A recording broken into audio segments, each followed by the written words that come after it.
Hi friend, my name is Zeba Bakhtiyar और मैं UGC net paper 1 और पेपर 2 पॉलिटिकल साइंस की क्लास कराती हूँ, ऑनलाइन क्लास। इससे पहले मैंने अपनी कुछ क्लास का वीडियो अपलोड की। आज जो मैं क्लास करवाऊंगी वो है स्ट्रक्चरल फंक्शनल अप्रोच। ये कंपैरेटिव पॉलिटिक्स की टॉपिक है। तो चलिए स्टार्ट करते हैं। स्टार्ट करते हैं। स्ट्रक्चरल फंक्शनल अप्रोच को कंपैरेटिव पॉलिटिक्स में एल्मंड एंड पॉवेल ने इंट्रोड्यूस किया था और एल्मंड और पॉवेल ने स्ट्रक्चरल फंक्शनल अप्रोच को कंपैरेटिव पॉलिटिक्स में इंट्रोड्यूस किया था। लेकिन अगर आपसे ये पूछा जाए कि सोशियोलॉजी में स्ट्रक्चरल फंक्शनल अप्रोच को सबसे पहले कौन यूज किया था, तो आंसर होगा टैलकॉट पर्सन। टैलकॉट पर्सन जो है ये सोशियोलॉजी में सबसे पहले स्ट्रक्चरल फंक्शनल अप्रोच को यूज करते हैं। उसके बाद ये जो स्ट्रक्चरल फंक्शनल अप्रोच है ये थर्ड वर्ल्ड कंट्रीज की भी स्टडी करती है एंड डेवलपिंग कंट्रीज की भी स्टडी करती है। स्ट्रक्चरल फंक्शनल अप्रोच के अकॉर्डिंग अगर हमें दुनिया के पॉलिटिकल सिस्टम को समझना है, अगर हमें दुनिया की सभी पॉलिटिकल सिस्टम को समझना है, तो हमें उनके स्ट्रक्चर को समझना होगा। तभी हम जाकर डिफरेंट कंट्री के पॉलिटिकल सिस्टम की स्टडी को समझ सकते हैं। तो एल्मंड एंड पॉवेल के अकॉर्डिंग किसी भी पॉलिटिकल सिस्टम में 7 फंक्शन होती है। एल्मंड एंड पॉवेल के अकॉर्डिंग किसी भी पॉलिटिकल सिस्टम में 7 फंक्शन होती है, जिसमें से 4 इनपुट्स होती है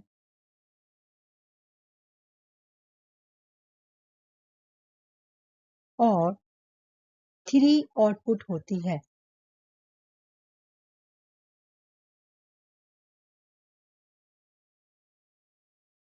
तो सबसे पहले हम लोग इनपुट को समझ लेते हैं। इनपुट में है first political socialisation and recruitment. Political socialization और रिक्रूटमेंट में जो स्ट्रक्चर आती है वो है family, church, school and peer groups. ये जो family, church, school and peer group है, ये जो स्ट्रक्चर है ये आपको सोशलाइजेशन होने में और रिक्रूटमेंट होने में इम्पोर्टेंट रोल प्ले करती है। तो पॉलिटिकल सोशलाइजेशन और रिक्रूटमेंट में कौन से स्ट्रक्चर आएंगे? Family, school, church, pair group etcetera. उसके बाद नेक्स्ट है इंटरेस्ट ग्रुप। इंटरेस्ट ग्रुप में जो स्ट्रक्चर आएंगे वो इंटरेस्ट ग्रुप होंगे। Second input is interest articulation और इंटरेस्ट आर्टिकुलेशन में जो स्ट्रक्चर आएंगे वो है इंटरेस्ट ग्रुप। इंटरेस्ट ग्रुप जो होते हैं वो क्या करते हैं? वो पब्लिक की डिमांड को जाकर गवर्नमेंट के सामने एक्सप्रेस करते हैं। वो हमारे पब्लिक के डिमांड को जाके गवर्नमेंट के सामने एक्सप्रेस करते हैं। तो इंटरेस्ट आर्टिकुलेशंस में कौन से स्ट्रक्चर होते हैं? Interest group. Next is interest aggregations. Interest aggregation में जो स्ट्रक्चर होते हैं वो पॉलिटिकल पार्टीज होते हैं। पॉलिटिकल पार्टीज क्या करते हैं? जो इंटरेस्ट ग्रुप गवर्नमेंट से डिमांड करते हैं पब्लिक के बिहाफ में, वो पॉलिटिकल पार्टीज जो है ना वो उस डिमांड को पूरा करते हैं, पॉलिसी बनाकर, लॉ बनाकर, डिसीजन लेकर, इस तरह से। नेक्स्ट है पॉलिटिकल कम्युनिकेशन। तो पॉलिटिकल कम्युनिकेशन में क्या आएंगे? Mass media. तो ये है 4 inputs in political socialisation and recruitment. Next is interest articulations, third is interest aggregations, fourth is political communication. इसके बाद हम देखते हैं आउटपुट। इससे पहले हमने देखा इनपुट। 4 इनपुट हम लोग देख चुके। अब हम लोग 3 आउटपुट को देखते हैं कि कौन कौन सा 3 आउटपुट है एल्मंड एंड पॉवेल के अकॉर्डिंग। तो first output is rule making. Rule making का मतलब होता है लेजिस्लेटिव बॉडी जो लॉ को क्रिएट करती है। उसके बाद next output rule application. Rule applications का मतलब है द एग्जीक्यूटिव ब्रांच जो लॉ को इम्प्लीमेंट करती है या जो लॉ को इन्फोर्स करती है। Next output is rule adjudications. Rule adjudications का मतलब है जुडिशरी, जो लॉ को क्या करती है, इंटरप्रेट करती है ना, जो लॉ को इंटरप्रेट करती है। ओके, समझ में आ गया। हमने क्या पढ़ा, एल्मंड एंड पॉवेल के अकॉर्डिंग 4 इनपुट होती है और 3 आउटपुट होती है।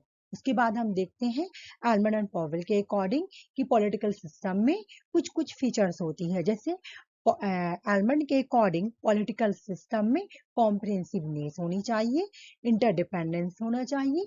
जो पॉलिटिकल सिस्टम होते हैं वो इंटरडिपेंडेंस होते हैं, एक दूसरे पे डिपेंड करते हैं। उसके बाद पॉलिटिकल सिस्टम में बाउंड्री एग्जिस्टेंस करती है। अब इसके बाद हम ये देखते हैं कि जो स्ट्रक्चरल फंक्शनल अप्रोच है उसके कुछ कैरेक्टरिस्टिक्स हैं, ठीक है ना। एल्मंड एंड कॉलमैन के अकॉर्डिंग, एल्मंड एंड कॉलमैन जो है वो आइडेंटिफाई करते हैं कि स्ट्रक्चरल फंक्शनल अप्रोच में 4 कैरेक्टरिस्टिक्स होती है पॉलिटिकल सिस्टम की। फर्स्ट कैरेक्टरिस्टिक्स है all political system have a political structure. जितने भी पॉलिटिकल सिस्टम होते हैं उनमें पॉलिटिकल स्ट्रक्चर होते हैं। ओके, उसके बाद नेक्स्ट है all political system all political system perform some function to different extent using different structures। जितने भी पॉलिटिकल सिस्टम होते हैं वो कुछ फंक्शन को परफॉर्म करते हैं।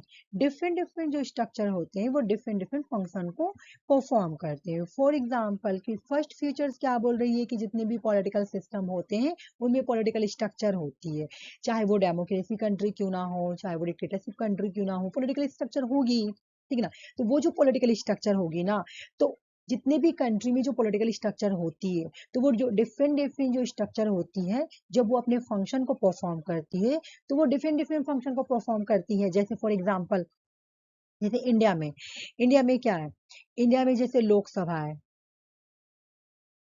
उसके बाद राज्यसभा है। तो लोकसभा अपना काम करती है, राज्यसभा अपना काम करती है। उसके बाद जैसे अभी हम लोग ने देखा कि लेजिस्लेटिव बॉडी, एग्जीक्यूटिव बॉडी, है ना, ये सब क्या, ये पॉलिटिकल स्ट्रक्चर्स है। तो ये सभी पॉलिटिकल सिस्टम में ये पॉलिटिकल स्ट्रक्चर्स होते हैं। तो जैसे लेजिस्लेटिव का काम क्या है, एग्जीक्यूटिव्स का काम क्या है, तो जितने भी पॉलिटिकल स्ट्रक्चर्स होते हैं वो कुछ फंक्शन को परफॉर्म करते हैं। लेकिन जितने भी पॉलिटिकल स्ट्रक्चर्स होते हैं वो डिफरेंट होते हैं, और डिफरेंट होते हैं तो उनका फंक्शन भी डिफरेंट डिफरेंट होता है। तो सेकंड पॉइंट यही बोल रहा है कि जो जितने भी पॉलिटिकल सिस्टम है जब वो परफॉर्म करते हैं तो वो डिफरेंट डिफरेंट स्ट्रक्चर होते हैं, तो डिफरेंट डिफरेंट फंक्शन को परफॉर्म करते हैं। उसके बाद नेक्स्ट है, थर्ड है all political structure are multifunctional. बोले जितने भी पॉलिटिकल स्ट्रक्चर्स होते हैं ना उनके मल्टी फंक्शन होते हैं, उनका एक फंक्शन नहीं होता, उनका बहुत सारा फंक्शन होता है। जैसे लेजिस्लेचर बॉडी, एग्जीक्यूटिव बॉडी, उनका मल्टीपल फंक्शन होते हैं। उसके बाद all political system are mixed. बोले जितने भी पॉलिटिकल सिस्टम होते हैं वो एक दूसरे के साथ मिक्स्ड होते हैं।